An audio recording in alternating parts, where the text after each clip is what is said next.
Welcome back to 24-Hour Sports, where we appreciate everyone who tunes in. Now it's time to talk about some sports and maybe even your favorite team. And it might be good or it might be bad. But the only thing I'm guaranteeing is that a time will be had. Don't forget to like, comment, and subscribe down below. And let's dive into the show. Nick Caserio, D'Amico Ryans, CJ Stroud, everyone within the Houston Texans organization, I have to give you a round of applause.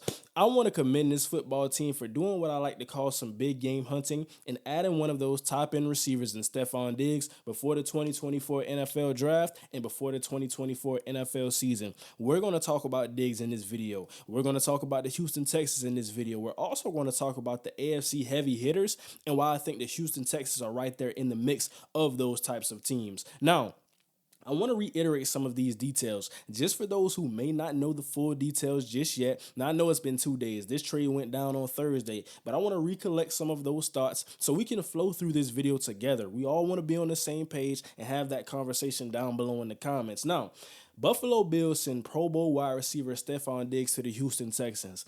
Bills received 2025 second-round pick. Texans received Stefon Diggs and a 2024 sixth-round pick and a 2025 fifth-round pick. The Texans have wiped out the final 3 seasons on Stefon Diggs' deal. The Texans now have 9 draft picks, 2 seconds, 1 third, and 2 fourths are the notable draft picks that they have as we enter the NFL draft at the end of April. Now, before we dive into everything else, I want to take a step back. I think this is a home run fit. And I understand some people who may be tampering their expectations is perfectly fine. The reason that I see this as kind of that home run fit, not only is it a transition for Stefon Diggs, he's still going to get his targets, he's still going to get the football, but the role that he's going to be in, I'm not asking for Minnesota Stefon. I'm not asking for Buffalo Stefon.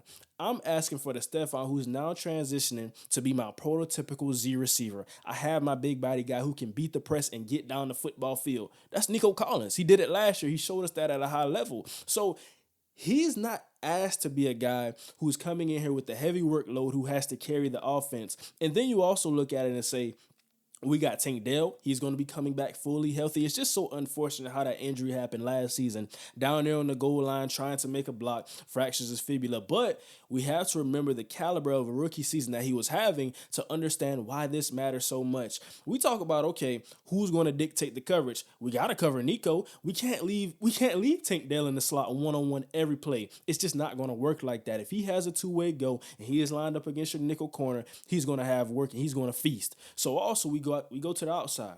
We look at Stefon Diggs right there. If he's our Z, we can get him on the move. We can get him in motion. We can do some different things. And we can also isolate him if the coverage is going to be leaning to Nico Collins. So now we say, whoa. And then we look in the backfield. You have Joe Mixon there. And I think it's just so funny to me. I feel like Joe Mixon is one of the luckiest running backs. You go from T. Higgins, Tyler Boyd, Jamar Chase, to now Nico Collins, Tank Dell, Stefon Diggs. And it's like the box is going to be light. You're going to run the football. And then I think really a sneaky piece that many people haven't been talking about, they retained one of the best offensive minds in the game of football, Bobby Slowick. Tennessee Titans, all of these football teams who were looking for head coaches, we said, okay, can Bobby Slowick be our guy?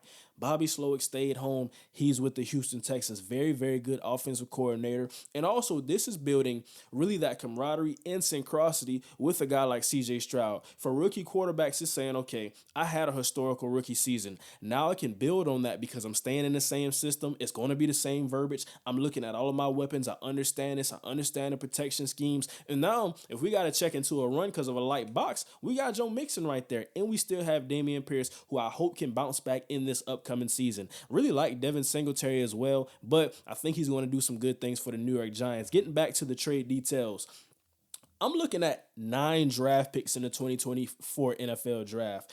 And the reason that this is so important to me is that if we find a player late in day 1, early in day 2, who we really have to get, now they have the 42nd pick in the second round. I think that's a pretty good pick, but if you want to get up to the 30s, if you want to get up to the late 20s, now we say, okay, What can we do with one of those fourth round picks? What can we do with one of those third round picks if we really want to go get a guy and try to cover up a hole on the football team? Although I think this is a pretty good roster. That's one thing I look at. And then also you have to think they wipe out the final three seasons on Stefon Diggs' deal. Now, for me, this just signals we really want to get after it. Nick Caserio, he's saying, okay, we want to put the best structure around CJ Stroud that we can possible. But if we feel like, okay, this isn't the fit that we thought it would be, or we say, okay, this is the fit that we thought it would be. We exceeded expectation. We had a very good postseason. We did a lot of great things in the regular season. We won some awards. We had a good football team, but Stefon Diggs, you were so good that you're now commanding another one of those big paydays on the free agency market. We say, okay, he's going to walk. But they void the final three seasons on the deal. That's just something we have to look at. And even I think if it's a one-year rental, you still have to feel very good about it because this is a good football player. Like I said, we're not trying to get Buffalo Stefon. We're not trying to get Minnesota Stefon. If we can get that, we're going to run with it and take it to the bank. But he's not going to be the number one receiver in this system, in my opinion. I really like Nico Collins. He's a young guy. He's going to get even better.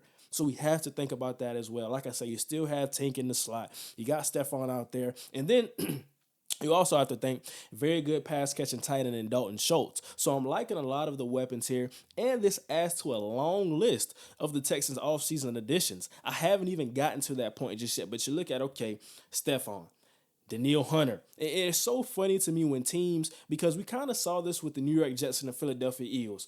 Bryce Huff is now a Philadelphia Eagle. Hassan Reddick is now a New York Jet. Jonathan Grenard is now a Minnesota Viking. Danielle Hunter is now a Houston Texan. But I'm looking at that addition. So we go back to the beginning. Stefon, Danielle Hunter, Joe Mixon, Danico Autry. He's going to be that big body on the interior. Jeff Okuda. He can do some things in coverage. C.J. Henderson, Tim Settle, Foley Fautowski, and Tommy Townsend, the punter. So now you're looking at all of these things, and then we look at the notable weapons on this football team also adding to it. Azeez Al-Shaair. This is a guy that DeMeco Ryans coached over there in San Francisco. So I'm thinking about this football team, Will Anderson Jr., what he was able to do last year. Then you look at all of these draft picks, and I really start to see it coming together for this football team. Now, like I said, we're going to talk about these AFC heavy hitters. Where do you look at a football team like this with C.J. Stroud, with this wide receiver trio, with this running back and Joe Mixon? Also, Dameon Pierce still back there. Offensive line, Laramie Tunsil, Shaq Mason. What are the expectations and the goals of this Houston Texans team? Now, I'm looking at really the AFC South. You have to think, okay, Jacksonville with Trevor Lawrence right there. And then we look at the Indianapolis Colts. We look at the Tennessee Titans. Right now, in seasons aren't won in the offseason. I'm really not one to do that. But I think if I had to look on paper, the Houston Texans are the favorite. And then we base the performance last season. We mix that in there as well, and we look at all of that. I really want to see what the Colts do in the draft. The Tennessee Titans, they went out. They added Calvin Ridley. They did some things there. They still got Traylon Burks, DeAndre Hopkins. And we're going to have to see what Will Levis can be in year two. So we're looking at really a division that has some things for excitement. But the Houston Texans, they're making moves to say, okay, we want to win the South, but we also want to win some more games once we get past the South. And then you look at now Kansas City Chiefs, Baltimore Ravens, New York Jets, Miami Dolphins, the teams like that we think about at the top of the AFC. And when we talk about a complete team with DeMeco Ryans, we know what he's going to bring. He's going to have the defense playing their best football. Derek Stingley out there at corner, Jimmy Ward out there, Danielle Hunter, Will Anderson. Then we think about C.J. Stroud.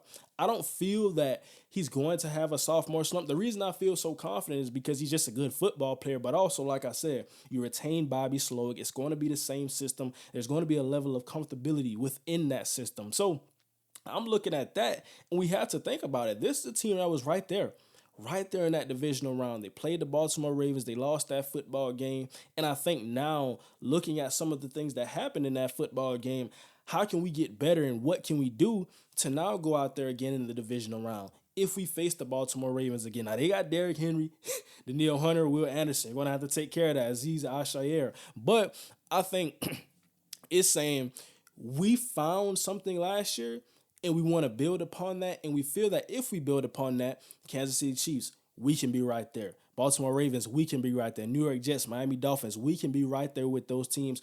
I want to know what you guys think about this trade down below. Like I said, I don't want Minnesota Stefon. I don't want Buffalo Stefon. Nico Collins is my number one, but we have a top tier number two wide receiver in Stefon Diggs, and we have a very, very, very good slot in Tank Dell. So you're thinking about the possibility of a receiving core who can have 3 1,000-yard receivers because they have the quarterback to do it. They have the offensive mind to do it. I like the offensive line. And then you still think about the draft picks. I'm telling you, this football team is something to look at. And I want to talk about this after the draft. I want to see what they do, adding pieces to some of the places they can add depth, some of the positions they can refine. But right now, I'm feeling really good about this. Like I said, let me know what you think down below in the comments. Are your expectations tampered? Are your expectations high? Texans fans, NFL fans.